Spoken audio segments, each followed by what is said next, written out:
होता है। पहला होता है पर्सनल अकाउंट,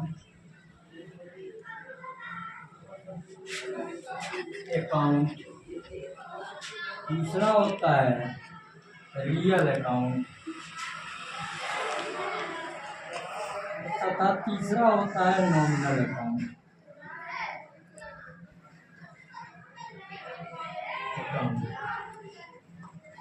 जैसा कि आप जानते हैं कि पर्सनल अकाउंट का शाब्दिक अर्थ अगर निकाला जाए तो व्यक्तिगत खाता।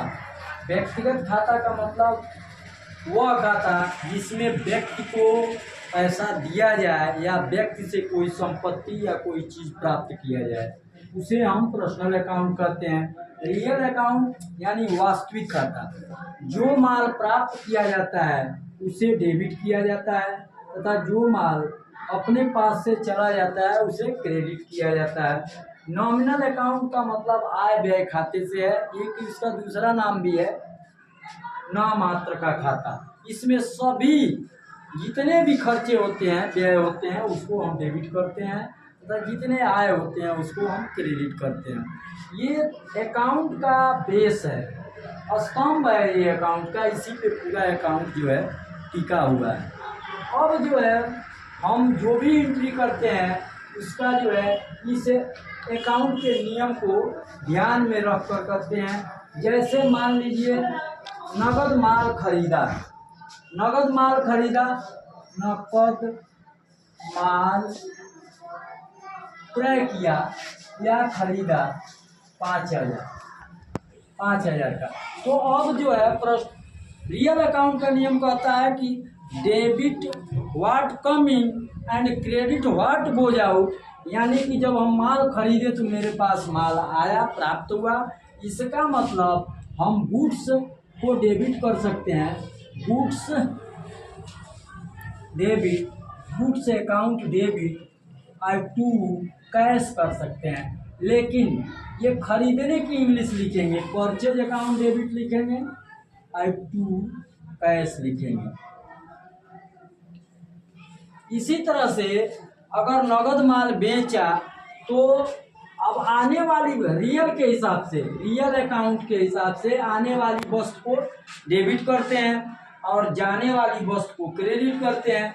तो जब नगद माल बेच रहे हैं तो हमारे पास क्या आ रहा है, इसको ध्यान में रखेंगे। हमारे पास आ रहा है कैश, कैश अकाउंट डेबिट करेंगे और किस वजह से, किस मद से आ रहा है, तो सेल से आ रहा है, सेल करने पे आ रहा है तो कैश अकाउंट डेबिट की सेल कर देंगे। इसी तरह से अगर किसी व्यक्ति को हम कुछ दे रहे हैं तो पहला रूल्स कहता है, पर्सनल अकाउंट का रूल्स है कि डेबिट द रिसीवर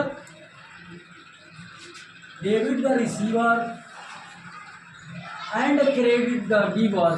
तो डेबिट हम जिसको देंगे उसको करेंगे। मान लीजिए राम को हम 200 रुपया दिए तो राम डेबिट और टू कैश, ठीक है। इस तरह से दूसरा तीसरा रूल्स जो है हो गया। तीसरा है नॉमिनल अकाउंट। नॉमिनल अकाउंट में कहा गया है कि ऑल एक्सपेंसेस डेबिट और ऑल इनकम क्रेडिट। इस हिसाब से देखिए, वेतन दिया, मजदूरी दिया या किराया दिया, कोई भी, ये सारे हमारे एक्सपेंस है। एक्सपेंस के हिसाब से अगर हम चलते हैं तो salary account debit, salary account debit, wages account debit, rent account debit और टू कैश।